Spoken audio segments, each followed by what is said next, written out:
Ok, nous comptons avec ou là qu'on y est pour nous recevoir. À la fin des années 1990, chaque soir, une même voix accompagne des millions de Français sur les ondes. Une voix libre, reconnaissable entre toutes, celle de Karel Pedro. Animateur emblématique, figure centrale de la radio musicale, il parle de tout, des artistes, de la société, des passions. Mais jamais d'eux, jamais de ses enfants. Dans un pays où la célébrité finit souvent par exposer les familles, son silence intrigue. Est-il volontaire, protecteur ou imposé par le poids de la notoriété?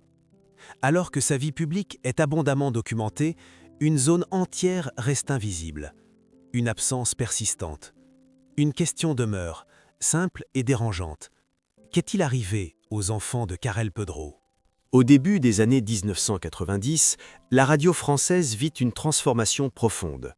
Elle n'est plus seulement un fond sonore domestique, elle devient un espace d'influence, de culture, parfois de confrontation. Dans ce paysage en mutation, une figure s'impose progressivement.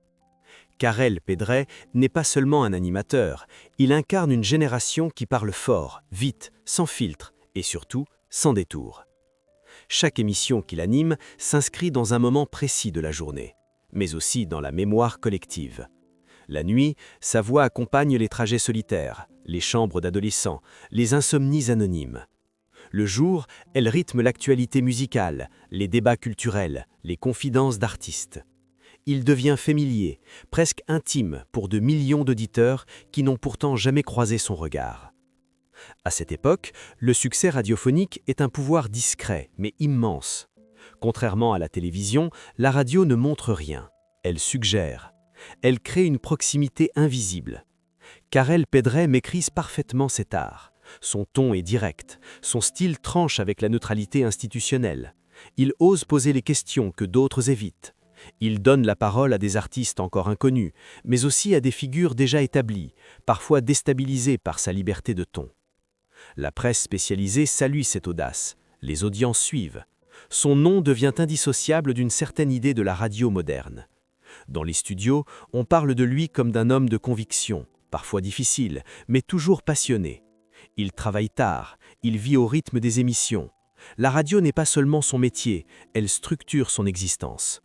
Dans l'imaginaire collectif, cette réussite professionnelle s'accompagne naturellement d'une autre image, celle d'une vie personnelle épanouie. À cette époque, de nombreux animateurs exposent leur famille dans les magazines. Les enfants apparaissent sur des photos volées, les conjoints deviennent des personnages secondaires du récit médiatique. La célébrité déborde du studio pour s'inviter dans le salon familial. Mais autour de Karel Pedre, quelque chose ne correspond pas à ce schéma.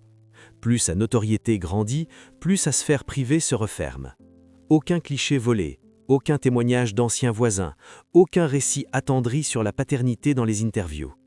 Comme si deux vies évoluaient en parallèle, sans jamais se croiser publiquement. Dans les archives sonores, sa voix est partout. Dans les archives visuelles, son image est contrôlée, maîtrisée, presque minimale.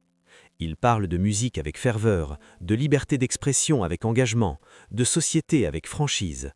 Mais lorsqu'une question s'approche de trop près du terrain familial, elle est contournée, déplacée ou simplement ignorée. Cette retenue intrigue d'autant plus que l'époque est à l'exact opposé. Les années 1990 et 2000 marquent l'explosion de la curiosité médiatique pour l'intime. La frontière entre vie publique et vie privée se fragilise. Les enfants de célébrités deviennent des figures malgré eux, photographiées à la sortie de l'école, commentées dans la presse. Certains en souffrent, d'autres en tirent une forme de notoriété précoce. Chez Karel Pedre, rien de tel. Aucun récit d'enfance partagé, aucun souvenir raconté à l'antenne. Ce silence n'est pas accidentel, il est constant, répété, presque méthodique. Comme si la réussite professionnelle exigeait une contrepartie invisible, la disparition volontaire de tout ce qui pourrait être vulnérable. Aux yeux du public, cette absence n'est pas perçue immédiatement comme un problème. Elle passe inaperçue, noyée dans l'admiration pour le personnage médiatique. Pourtant, avec le recul, elle devient un élément central du récit. Car derrière l'image d'un homme omniprésent dans l'espace sonore français, une question commence à se former. Peut-on être une voix familière pour de millions de personnes tout en restant un inconnu absolu pour ceux qui partagent son nom ? Cette distance entre la lumière publique et l'ombre familiale est-elle le fruit d'un choix réfléchi ou la conséquence d'un environnement devenu trop intrusif? À mesure que la carrière de Karel Pedret atteint son apogée, ce contraste devient de plus en plus frappant. Plus il est écouté, moins on le sait. Plus il parle, plus certaines choses se taisent. Et cette harmonie apparente faite de succès, de reconnaissance et de liberté commence à révéler une tension silencieuse. Car toute lumière intense projette une ombre, et parfois, cette ombre s'étend bien au-delà du studio.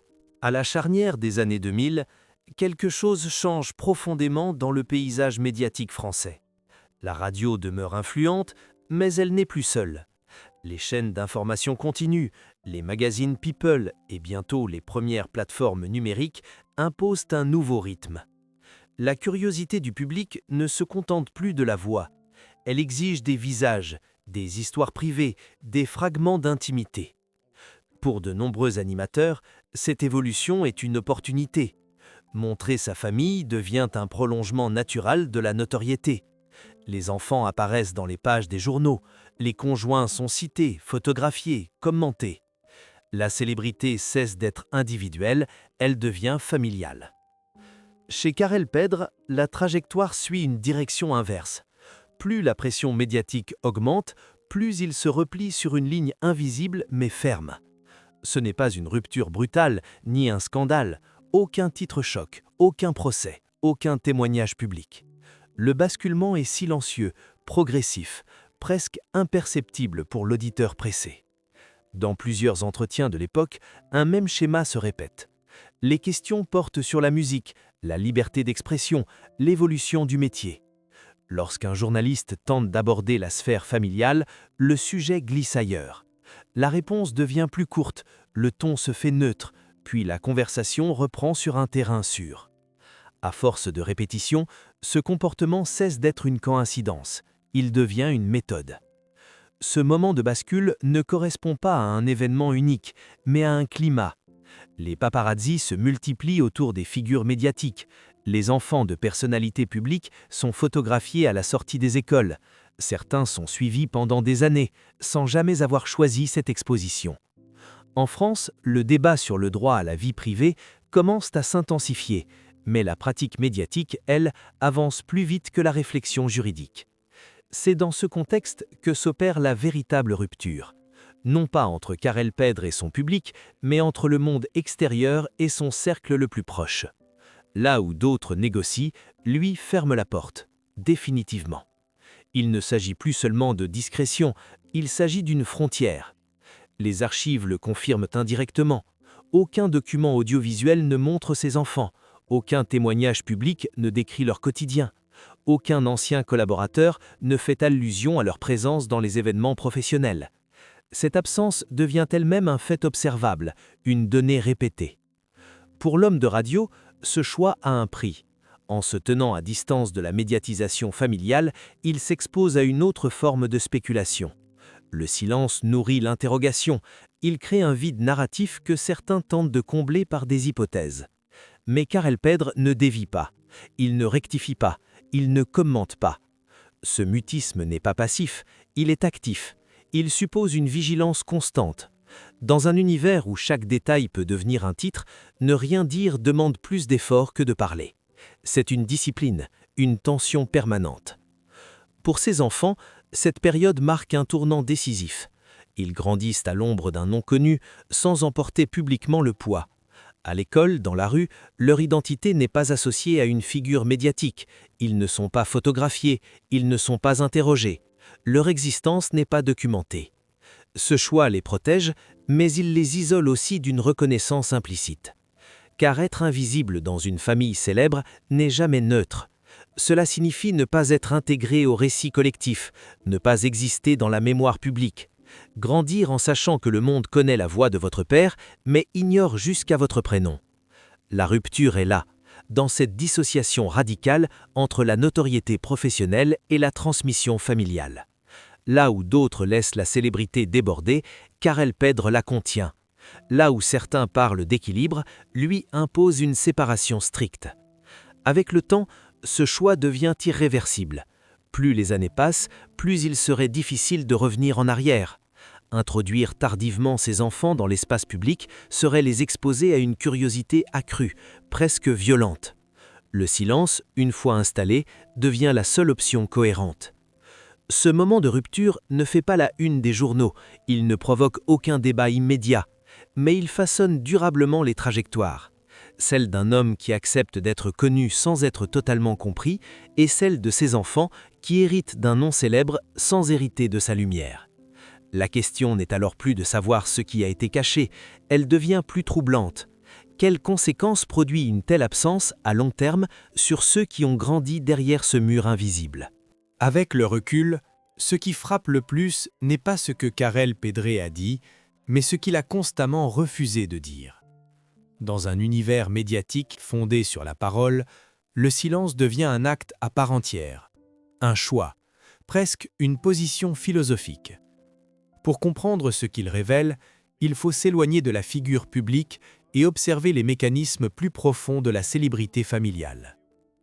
Être enfant d'une personnalité connue ne signifie pas seulement bénéficier d'un nom, cela implique d'hériter d'une exposition que l'on n'a pas choisie. Dans les années 2000, de nombreux travaux sociologiques en France commencent à documenter les effets de cette exposition précoce. Troubles identitaires, sentiments de dépossession de l'intime, difficulté à construire une trajectoire personnelle indépendante. Face à ces risques, certaines familles tentent de limiter les dégâts. D'autres échouent. Chez Karel Pedré, la stratégie est radicale. Elle ne repose pas sur la négociation avec les médias, mais sur le retrait total. Ces enfants ne sont pas seulement protégés, ils sont absents. Cette absence empêche toute projection extérieure. Aucun récit médiatique ne se forme autour d'eux, aucun rôle ne leur est assigné. Ils ne sont ni les enfants d'eux, ni des figures secondaires d'un récit public. Mais cette protection a une autre face. Grandir dans l'ombre d'un nom célèbre sans jamais pouvoir l'assumer publiquement peut produire un sentiment de décalage. Dans la sphère privée, le père est reconnu, parfois admiré. À l'extérieur, il est une voix omniprésente. Entre les deux, les enfants évoluent dans un espace intermédiaire, ni totalement ordinaire, ni réellement exposé. Les spécialistes parlent alors d'une célébrité indirecte, une notoriété par ricochet, ressentie mais non visible. Elle se manifeste dans les conversations chuchotées, les allusions, les regards insistants parfois, sans preuve, sans image, juste une intuition diffuse.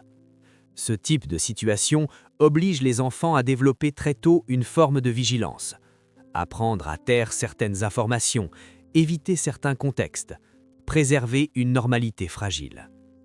3 trajectoires sont généralement observées dans ce type de configuration familiale. La première est celle de l'effacement volontaire. L'enfant choisit l'anonymat total, change parfois de milieu, voire de pays pour s'assurer que le lien avec la célébrité parentale ne conditionne jamais son avenir. La deuxième est celle de la rupture symbolique. L'enfant coupe tout lien avec l'univers médiatique, non pas par discrétion, mais par rejet. Il refuse que le nom familial définisse son identité. La troisième trajectoire est plus silencieuse encore.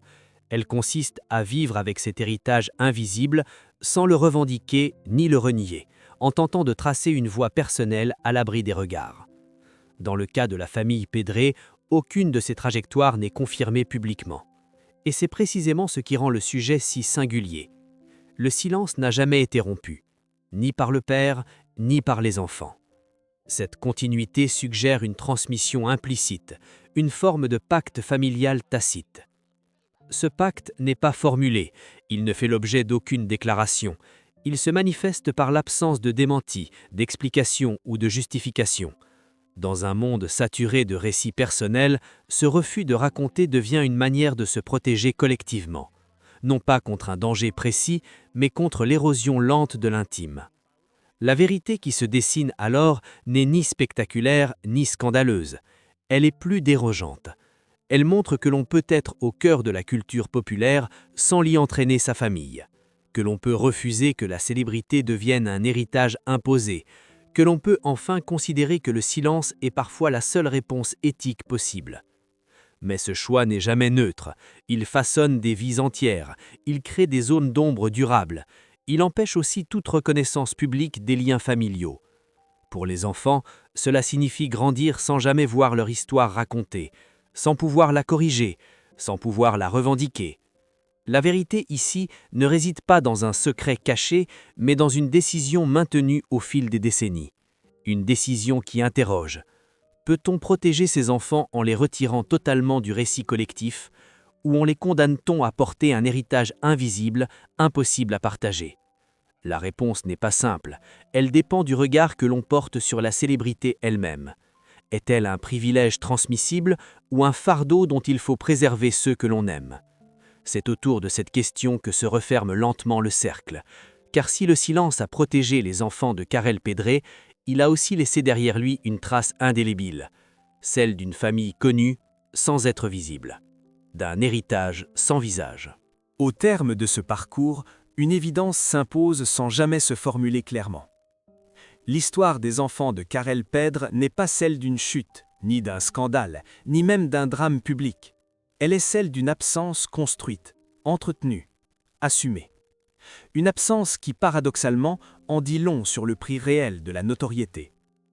Dans l'imaginaire collectif, transmettre son nom est souvent perçu comme un privilège, une continuité, une fierté. Mais dans certaines familles, ce nom devient un poids trop lourd à porter. Une étiquette qui précède l'individu, qui le définit avant même qu'il ait pu se définir lui-même. En refusant d'exposer ses enfants, Karel Pedre semble avoir fait un choix radical, celui de rompre la chaîne de la célébrité. Ce choix n'efface pas l'héritage, il le transforme. Les enfants grandissent avec un père reconnu, parfois admiré, souvent écouté.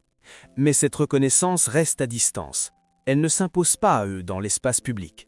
Ils ne sont pas convoqués par le regard des autres. Ils ne sont pas sommés d'exister en tant que prolongement d'une figure médiatique. Pourtant, cette protection a un revers discret.